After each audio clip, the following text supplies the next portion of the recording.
नमस्कार मेरे प्यारे देशवासियों, जय हिंद। मैं कुमारी चंचला,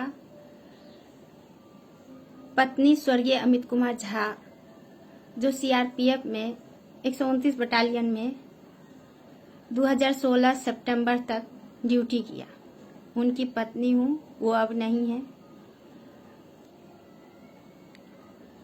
वो रेडियो ऑपरेटर थे सीआरपीएफ में।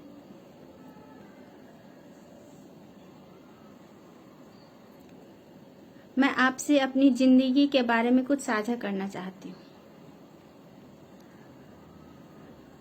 दोस्तों, भारत सरकार, राज्य सरकारें, सरकार विभाग, मानवाधिकार संगठन, महिला संगठन, केंद्रीय रिजर्व पुलिस बल, शहीद एवं दिव्यांगजनों के परिवारों के कल्याण के बारे में बहुत बड़ी बड़ी बातें करती है, लेकिन जमीनी हकीकत यह है कि जिंदगी अपने ही कदमों पर चलती है। औरों के सहारे तो जनाजा उठा करते हैं। मेरे पति हवलदार radio operator Amit Kumar Jha 129 battalion में दिनांक 21/7/2016 को पट गांव कोकराझार में वॉलीबॉल खेलते हुए उनकी तबीयत बिगड़ी और उस दिन से वो बीमार रहे। सीआरपीएफ ने उन्हें जीएनआरसी हॉस्पिटल दिसपुर ले गई। 45 दिन तक तो उन्होंने जिंदगी और मौत से लड़ा, लेकिन बदकिस्मती मेरी और मेरे बच्चों की यह रही, वो हम सबको छोड़ के चले गए। दोस्तों, वॉलीबॉल खेलना तो जवानों की दिनचर्या है। वो वहीं पे थे और उस शाम को 21/7/2016 को उन्होंने वॉलीबॉल खेलते उनकी तबीयत बिगड़ी और हॉस्पिटल में रह गए।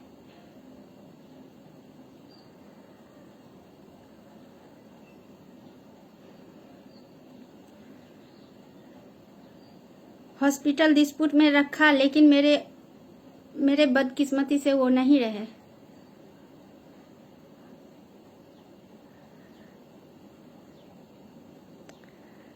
एक 129 के कमांडेंट सर ने मेरे पति के शव को पोस्टमार्टम नहीं कराया।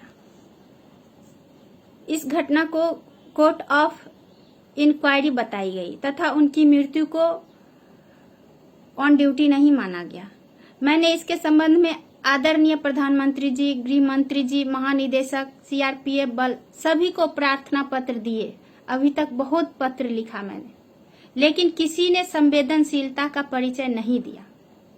माननीय दिल्ली उच्च न्यायालय की खंडपीठ जस्टिस एस मुरलीधर और जस्टिस आई.एस. मेहता की बेंच ने सीआरपीएफ बल के स्वर्गीय एसआई राकेश कुमार,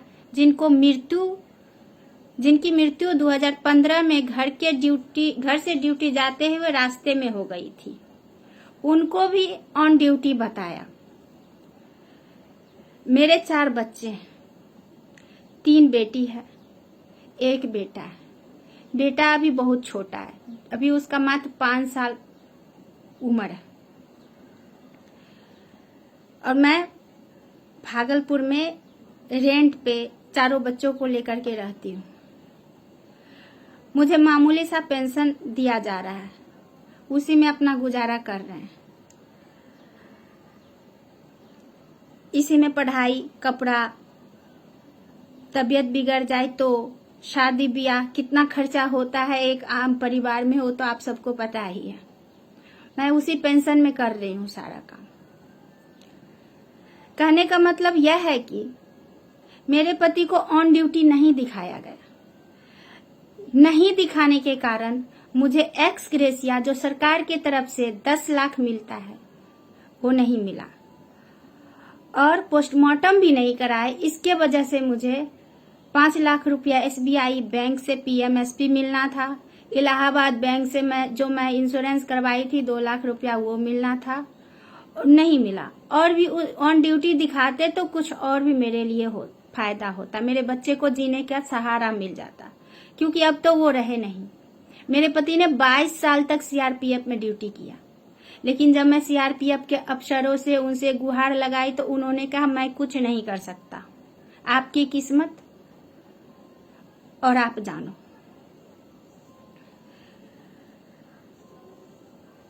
इतने दिनों से मैं सबसे गुहार लगाती रही, पर कोई फायदा नहीं मिला।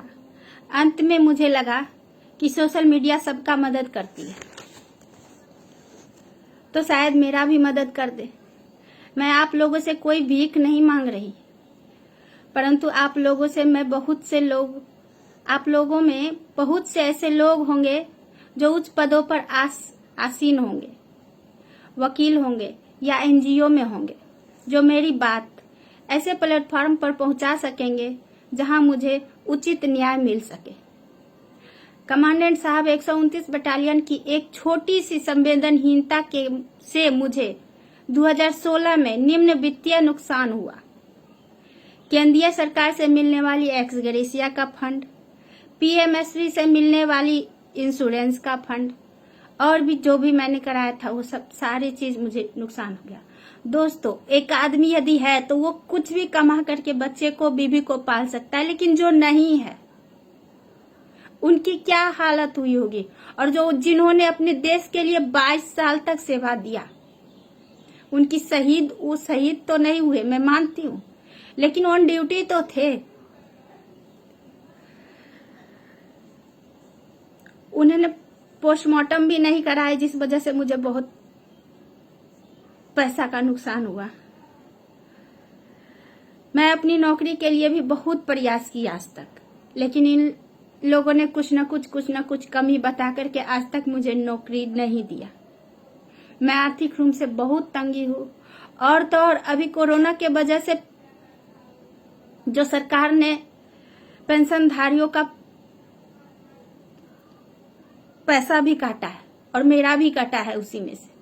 अब बताइए, मेरे घर में कमाने वाला कोई नहीं है, लेकिन सरकार को ये नहीं पता कि किसकी पेंशन किस हालत में कैसे खर्चा होती है, उनके घर की क्या हालात है। उन्होंने तो ऊपर से ही अपना पैसा, मेरा पैसा निकाल दिया। अब मेरे पास जितना है उसी में से गुजर करना हो रहा है।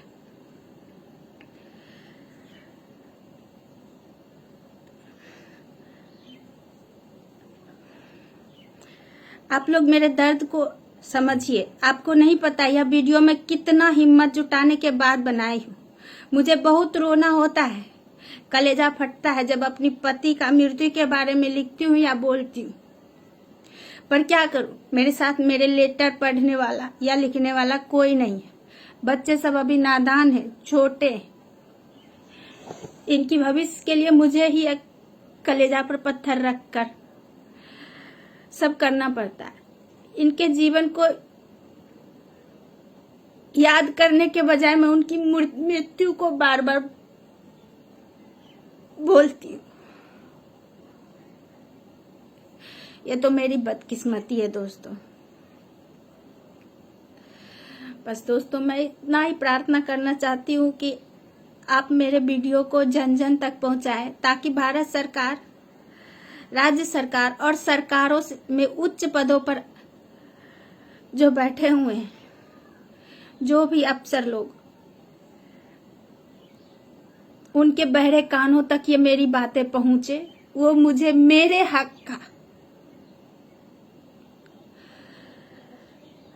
पैसा मुझे दे। मेरे पास उनका इतना पैसा नहीं कि मैं सुप्रीम कोर्ट, हाई कोर्ट अथवा इधर उधर जाऊं। आज तक तो मैं बहुत भटकी, बहुत परेशान हुई, लेकिन कुछ नहीं हुआ, कुछ नहीं मिला मुझे। इसलिए दोस्तों, आप सबसे नम्र निवेदन है कि मेरी इस वीडियो को ज्यादा से ज्यादा शेयर करें, उतना उस जगह पे पहुंचा दे कि मेरे हक की लड़ाई मुझे मिल जाए। और मेरे जैसे बहुत सारे बहना है जिनको भी मेरे जैसा ही बहुत पैसा मारा जाता है सीआरपीएफ के अफसरों के तरफ से। उनके रूल रेगुलेशन बहुत ही दिखावे के कुछ होते हैं और करने के कुछ होते हैं। इसलिए सबको प्रणाम दोस्तों, ज्यादा नहीं मैं बोल नहीं पाऊंगी। जय हिंद, वंदे मातरम, नमस्कार।